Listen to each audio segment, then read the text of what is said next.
I know every Sunday family gathers together. Baya bayimbumbe so families. But what about families where there is no unity because parents are divorced? What are you saying to our children?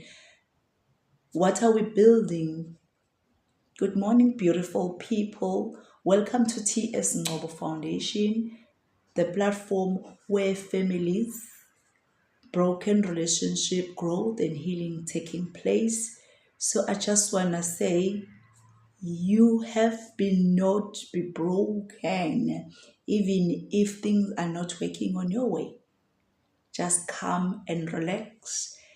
Know that God has good plan for your life. Stay blessed.